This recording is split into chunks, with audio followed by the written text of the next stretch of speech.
Halo, selamat siang rekan Trader Forex. Apa kabar kalian hari ini? Semoga kalian semua sehat ya. Balik lagi ke channel saya Private Forex Indonesia. Pada kesempatan hari ini kita akan kembali membuat analisa di Bitcoin ya. Lagi nggak di Forex ya teman-teman. Jadi Bitcoin versus US dollar ya, BTC USDT.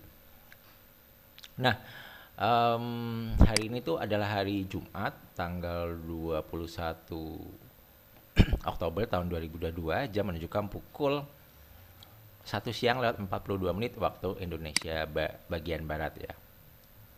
Nah, di video saya sebelumnya saya merekomendasikan teman-teman untuk cicil atau DCA Bitcoin atau Bull Token ya di hari Jumat yang lalu, dan kemarin sempat naik, tapi di Jumat sekarang harga balik lagi ya ke titik semula. Sepertinya level berapa nih? Level harga 18.900-an atau 18.800. Jadi level yang cukup kuat ya untuk support ya teman-teman ya. Harga masih belum ke break ya teman-teman. Nah, di video ini kita akan membahas kemungkinan kedepannya Bitcoin apakah akan bergerak naik kembali atau bergerak turun ya. Kalau turun sampai mana dan kalau naik sampai mana. Jadi tetap stay tune aja di video ini sampai habis ya teman-teman. Nah, sebelum saya mulai analisanya, saya mau informasi kepada teman-teman bahwa di sini ada hardware wallet ya teman-teman, sebuah produk dari designwallet.com. Uh, Dia asalnya dari Korea Selatan ya. Jadi hardware wallet seperti ini bentuknya teman-teman, biometric hardware wallet ya. Jadi fungsinya untuk menyimpan aset kripto teman-teman. Nah, di sini ada desain biometric wallet. Nah, fungsinya untuk apa sih punya wallet seperti ini? Jadi wallet seperti ini tuh kita kayak sebagai brankas gitu loh teman-teman. Jadi ini mirip semacam berangkas untuk nyimpan barang-barang berharga atau aset berharga kita ya di rumah gitu. Cuman ini bedanya, ini aset kripto yang kita simpan di sini. Kenapa kok harus disimpan di sini? Kok nggak disimpan di wallet exchange aja gitu kan? Nah, perlu teman-teman tahu sebetulnya di wallet exchange itu ada resikonya juga ya, karena kalau teman-teman baca kasus-kasus yang dulu kayak di MT Gox pernah diserang hacker dan Bitcoinnya raib gitu, jadi uang nasabahnya tuh hilang dan sampai sekarang kabarnya belum diganti, dan hilangnya itu triliunan ya teman-teman. Terus kalau ada juga kasus kayak dibawa kabur kayak di Turki itu ada, kalian Google aja, itu dibawa kabur salah satu exchange juga di Turki. Uang nasabahnya dibawa kabur, jadi ya udah scam ya, hilang.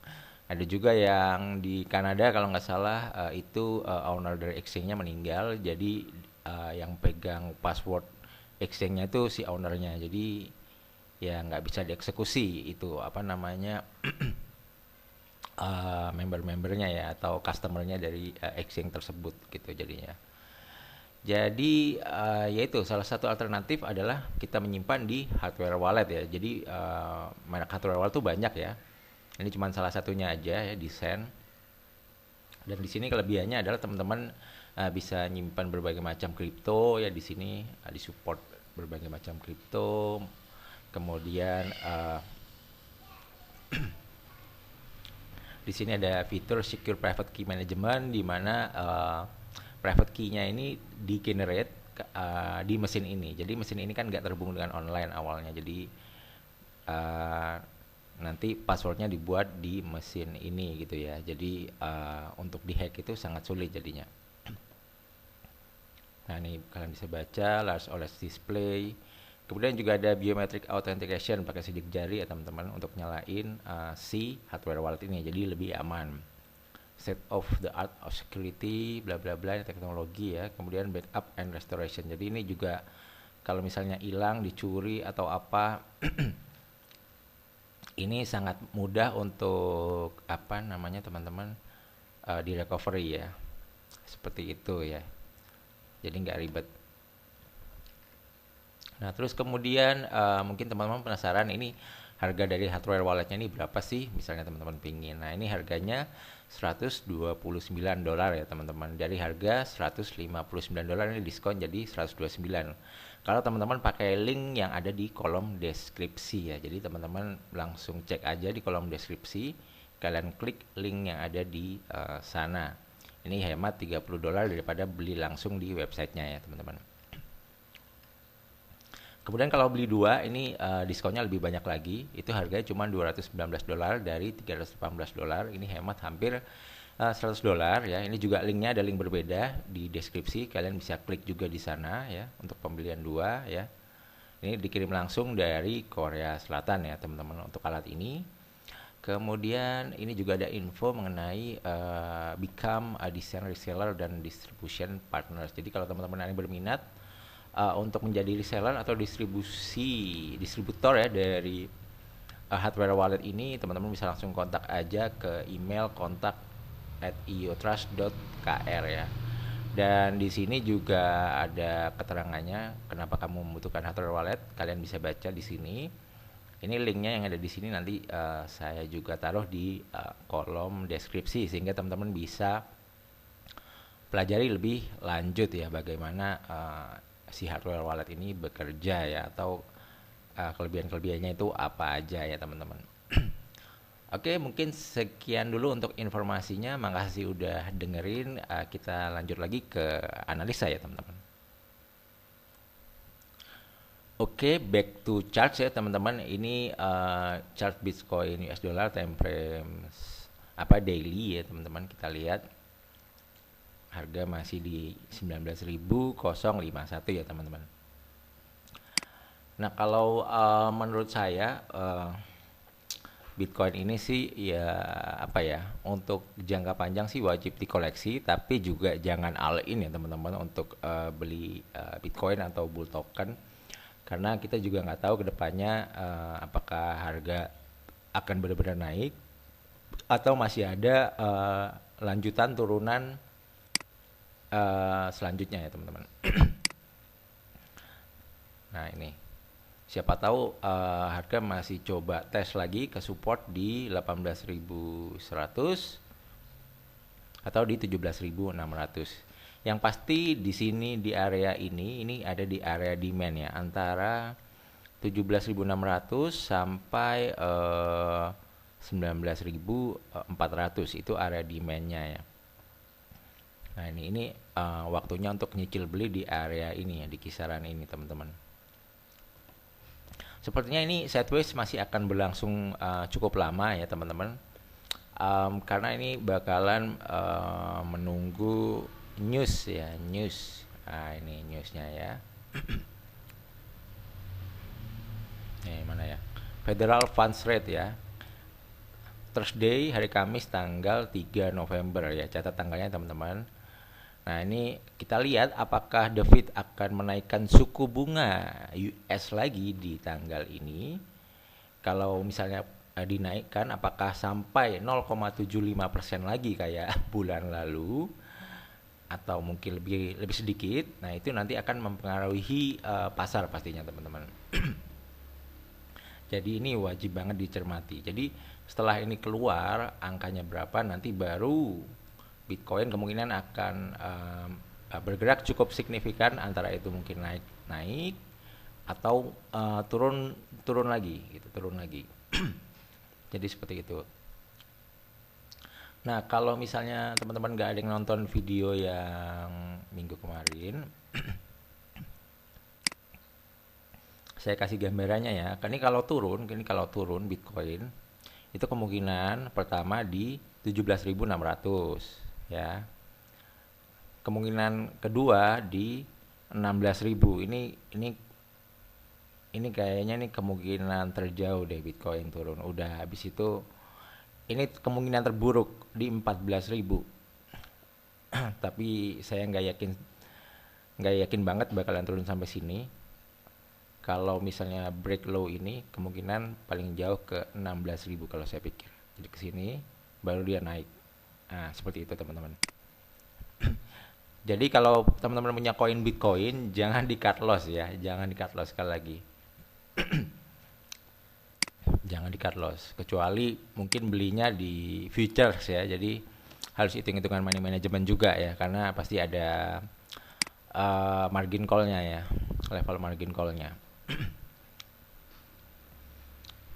Terus kalau yang punya bull token juga, ya kalau udah floating jauh, ya udah sabar aja. Kalau bisa sih beli lagi ya. Kalau bisa beli lagi. Ini bull token saya sisa 35 bull ya teman-teman. Dari 45 bull kemarin ya. Nah ini 34 bull. Bentar ya. Jadi kemarin kan sempat naik ya. Kita lihat di time frame 4. Nah, sempat naik sampai sini. Ini saya take profit karena saya melihat di sini ada area supply ya. Supply di time frame 4 ya. Ternyata dia mantul ya di sini ya, dan belum bisa break ini ya. Ini ada dua area supply dan ini resist terakhir 24.4 itu belum bisa break. Ya saya TP-in di sini, ternyata dia turun dan saya belum beli lagi sih. Wait and see dulu. Nanti kalau dia turun di bawah ini, kalau 18.000 nih saya bakalan beli bull lagi. Dan saya udah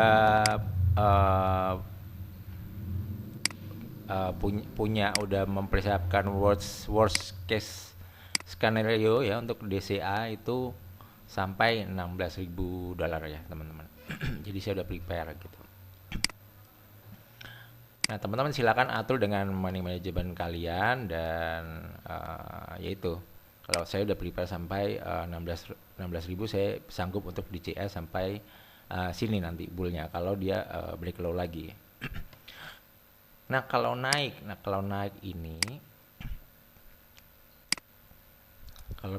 ini harus ngelewatin ini dulu yang tadi nih di 20.000 ini harus break 20.400 ya.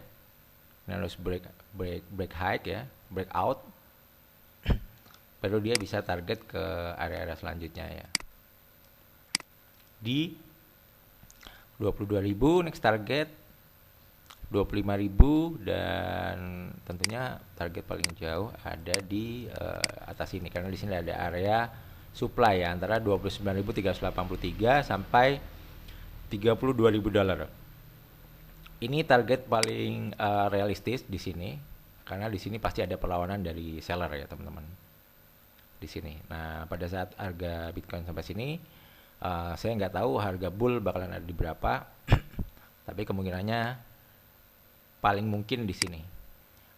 Bisa nggak naik ke atas lagi misalnya 40.000 ya bisa-bisa aja. Cuman di sini ada rintangan yang harus dilewati terlebih dahulu ya teman-teman.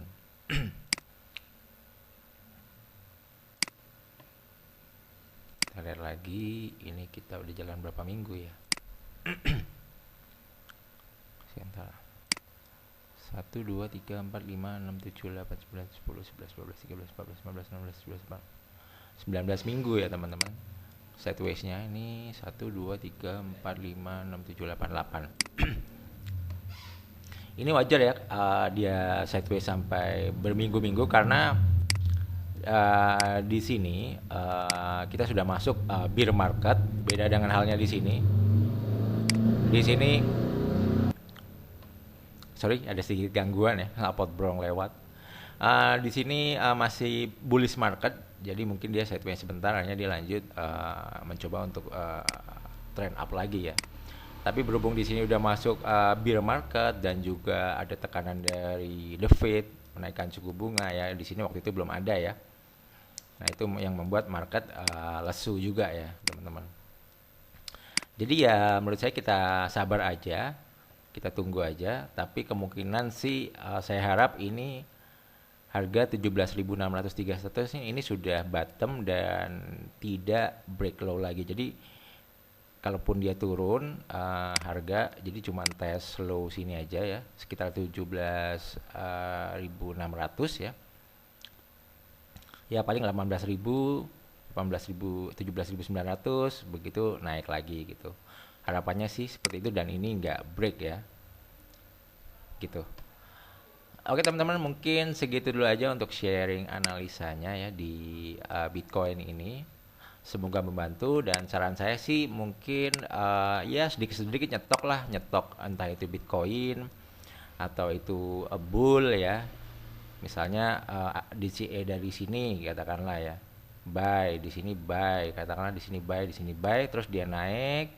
Nah, yang buy-buy yang di bawah ini di take profit teman-teman, sisain yang sebagian untuk pegangan aja. Siapa tahu memang ada buran pas kita nggak punya barang di harga murah, repot gitu kan. Ketika harga udah naik, iya tahu gitu beli di bawah, kan gitu kebanyakan orang-orang. Udah dikasih murah nggak berani beli, pas harga udah naik ke atas mahal baru berani beli, ternyata turun lagi gitu kan.